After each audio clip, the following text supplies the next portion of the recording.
안녕하십니까? 소쿨 극장입니다.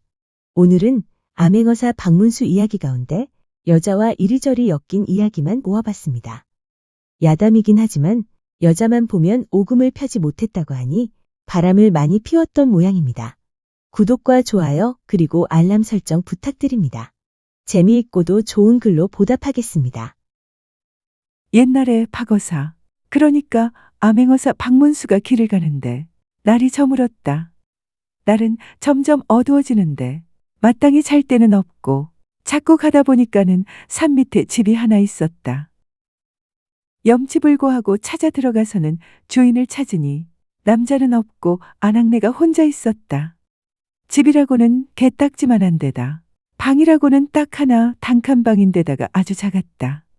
아낙네가 들어오시라고 해서 들어가 있자니 인심 좋게도 소박하지만 저녁밥까지 한 상 차려왔다. 저녁을 먹은 뒤 남편도 없는 단칸방에 아낙네와 함께 있자니 머쓱해져서 박어사가 말을 걸었다. 주인 양반은 어디 가셨는가요? 가까운 마을은 얼마나 가야 합니까? 목수인데 돈 벌러 간지 열흘이 넘었지요. 몇 개의 산을 넘고 또 산을 넘어야 겨우 마을이 있는데 너무 멉니다.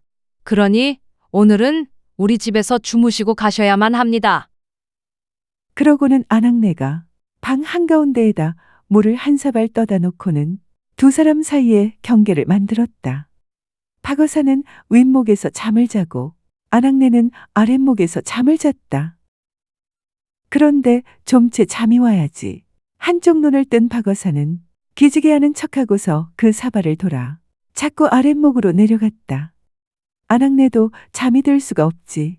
실눈을 뜨고 바라보니 손님이라는 양반이 얼마나 잠버릇이 나쁜지 자꾸 굴러내려왔다. 사발에 있는 물도 쏟지 않고서 잘도 굴러내려왔다. 아낙네는 나그네의 행실이었던가 보자며 가만히 있었다.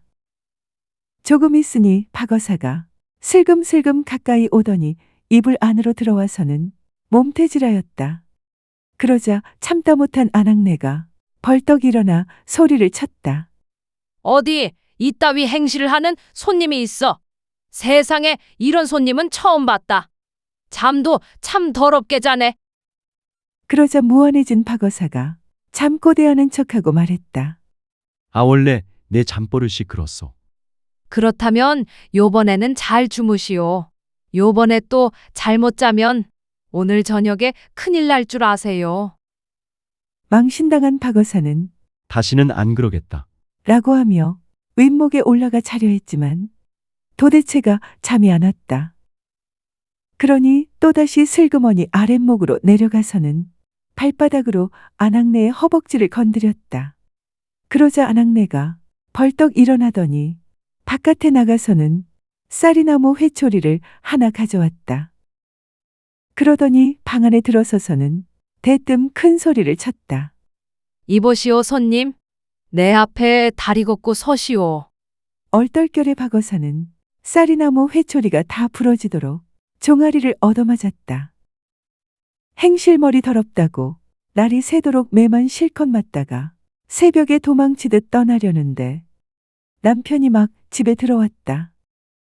박어사는 아이고 이제야말로 큰일이 났다고 도망치려는데 남편이 다가와서 부드러운 목소리로 말했다. 손님, 어제 저녁잠은 편히 주무셨나요? 박어사가 우물쭈물 말을 잇지 못하자 남편은 아낙네를 향해 소리를 버럭 질렀다.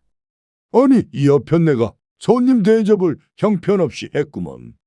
빨리 아침상이나 차리지 않고 뭐해? 뜻밖의 상황에 부닥친 박어사는 내심 불안했지만 어쩔 도리가 없어 결국 주인 남편과 아침을 먹고 술까지 대접받았다. 적당히 취기가 오른 남편이 한 가지 제안을 했다. 요 앞에 냇가가 하나 있는데 우리 둘이 가서는 고기를 잡아 매운탕을 끓여서 술 한 잔 더 합시다. 안 된다고 할 수도 없고 해서 강에 나가 바지를 걷어 올리고 고기를 잡는데 시커먼 뱀이 감긴 것 같은 종아리를 안하게 남편이 봤다. 도대체 어쩌다 종아리가 이렇게 된 거요? 박어사는 한참을 머뭇거리다 실토했다. 얘 어쩌냐게 자는데. 내 잠버릇이 더러워서. 솔직히 말해서 잠버릇이 더러워서 그런 게 아니라 당신 각시가 하도 고와서 내가 막 태질하는 것처럼 각시 있는 대로 가다가 내가 잘못했으니 맞아도 싸지요. 그러자 주인 남편이 깜짝 놀라서는 화를 냈다. 이따위로 손님 대접하는 풍습이 어디에 있는가? 아무리 잘못했다기로 쓰니 이렇게나 많이 때리는 게 어디에 있나? 집으로 돌아온 남편은 박어사를 방 안에다 앉혀놓고는 아낙네에게 소리를 질렀다. 당신 가서 쌀이나무 회초리를 가져오시오. 그러고는 아낙네를 마악 때리려고 했다. 그 모습을 보고 박어사는 두 손을 모아 빌었다. 자기가 개차반지를 한 덕분에 멀쩡한 부인이 제대로 행동하고서도 매를 맞게 되었으니 빌 수밖에 나 때문에 그랬으니 때리려면 날 때리시오. 하면서 아주 손이야 발이야 빌고는 그 집을 나왔다. 어서 박문수는 나라님의 명을 받드는 훌륭한 사람이었지만 여자만 보면 오금을 못 폈던 모양이다. 그 집을 나온 박문수가 며칠을 헤매다가 어느 날 날이 저물고 비가 와 오두막집 부엌에 하룻밤 묵게 됐다. 그런데 그 집에는 시집을 아직 안 간 시누이와 과부인 옳게 두 여자만 살고 있었다. 어서 박문수는 꾀를 내 자꾸만 기침을 해댔다.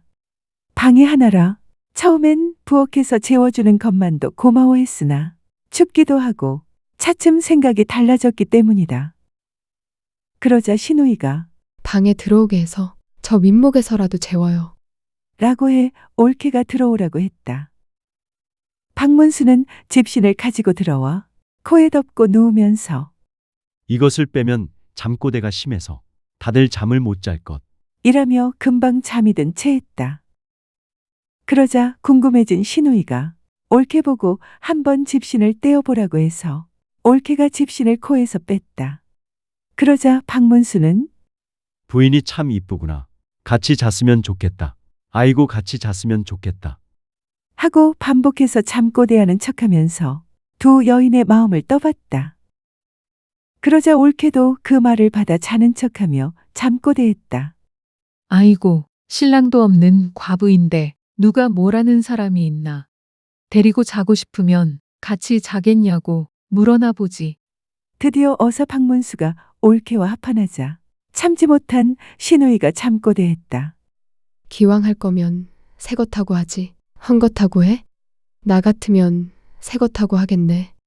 결국 어서 박문수는 여자의 시기심을 이용해 두 여자와 모두 관계를 맺었다. 어느 때 박문수 어사가 경상도 땅 합천에서 군수 소임을 할 때였다. 마을 백성이 자기 부인을 관아에 끌고 와서는 호소했다. 제 마누라인데 외간 남자와 서방지를 해대니 같이 못 살겠습니다. 박문수가 그 말을 듣고는 다그쳤다. 왜 남편을 두고 외간 남자와 서방지라느냐. 그러자 그녀는 태연하게 말했다. 저한테 딸린 것 좀 빌려달라고 해서 잠깐 빌려줬는데 무슨 상관인지요? 어사가 즉석에서 판결을 내리지 못하고 궁리하다가 우연히 쥐가 담벼락 사이로 들락거리는 것을 보게 되었다. 사또가 그곳을 가리키며 남편에게 물었다. 이게 무슨 구멍이냐? 쥐구멍입니다. 다시 부인에게 물었다. 이게 무슨 구멍이냐? 쥐구멍입니다. 라고 부인도 대답했다. 어사가 여자를 보고 물었다.